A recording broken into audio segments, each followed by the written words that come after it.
तर आपण पाहतोय गिरगावातली ही दृश्य आहेत। गिरगावात हळूहळू बाप्पांचं आगमन होतंय, हळूहळू बाप्पांचं विसर्जन केलं जाणार आहे।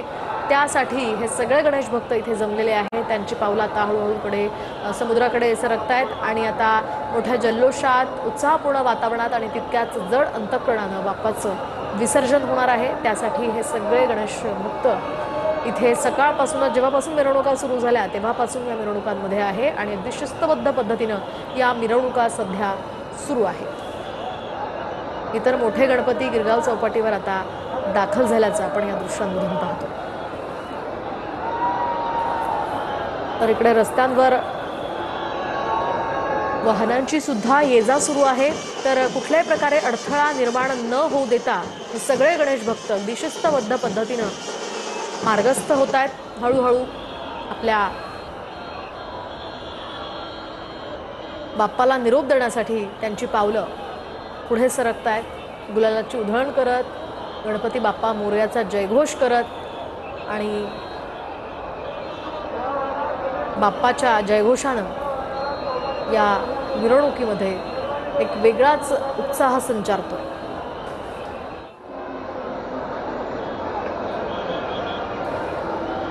तर ही गर्दी आहे गिरगाव चौपाटी परिसरातली। मोठ्या संख्येनं इथे गणेश भक्त येत आहेत। काही जण आता आलेले आहेत तर काही जण आधीपासूनच मिरवणुकांमध्ये आहे। खरं तर हा उत्साह पाहण्यासारखा असतो या सगळ्या गणेश भक्तांचा। दरवर्षीप्रमाणे यंदा सुद्धा मोठ्या संख्येनं गणेश भक्त या मिरवणुकांमध्ये आलेले आहेत। ढोल ताशाच्या गजरात बाप्पाच्या जयघोषात हे सगळे गणेश भक्त तल्लीन होऊन आपल्या बाप्पाला निरोप देण्यासाठी निघालेले आहेत। यामध्ये तरुणांसह सगळ्यांचाच उत्साह पाहण्यासारखा आहे।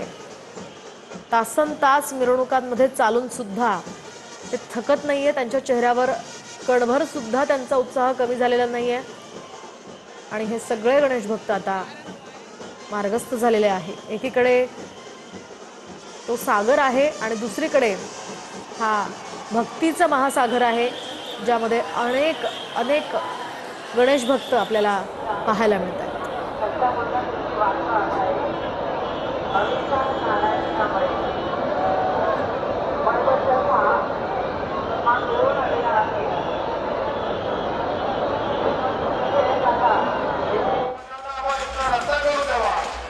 सध्याची दृश्य आपण पाहतोय पुण्यातली।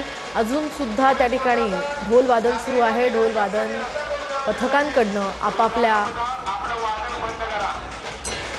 पथकानं वादन बंद करावं अशा सूचना केल्या जात आहेत। मात्र तरी सुद्धा या ढोल वादन पथकांचा उत्साह काही कमी होताना दिसत नाहीये। अजून सुद्धा त्याच उत्साहात त्याच जल्लोषात हे सगळे तरुण मंडळी ढोल वाजवताना पाहायला मिळत आहेत।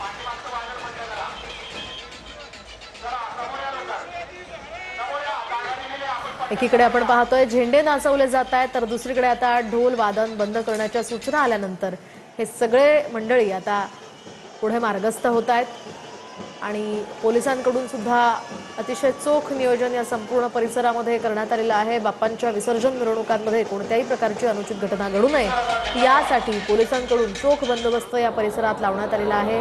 आपण पुन्हा येऊयात मुंबईमध्ये। मुंबईच्या गिरगावात सुद्धा आता हळूहळू बाप्पा येण्यास सुरुवात झालेली आहे। हळूहळू विविध मंडळांचे हे गणपती बाप्पा आता इथे दाखल होत आहेत आणि त्यांचं विसर्जन केलं जात आहे आणि या मूर्ती खरं तर बघण्यासारख्या आहेत। अतिशय आकर्षक पद्धतीनं या मूर्तींना साकारण्यात आलेलं आहे। कुणी कृष्णाच्या रूपात, कुणी अर्धनारी नटेश्वराच्या रूपात, कुणी विठ्ठल रखुमाईच्या रूपात, तर कुणी वेगवेगळ्या पद्धतीनं बाप्पांचं हे आकर्षक असं रूप साकारलेलं आहे। या मूर्त्या सगळ्या गणेश भक्तांचं खरं तर लक्ष वेधून घेत असतात आणि संपूर्ण 10 दिवस त्या बाप्पाचं दर्शन घेण्यासाठी मोठ्या संख्येनं भाविक प्रत्येक मंडळामध्ये हजेरी लावत असतात।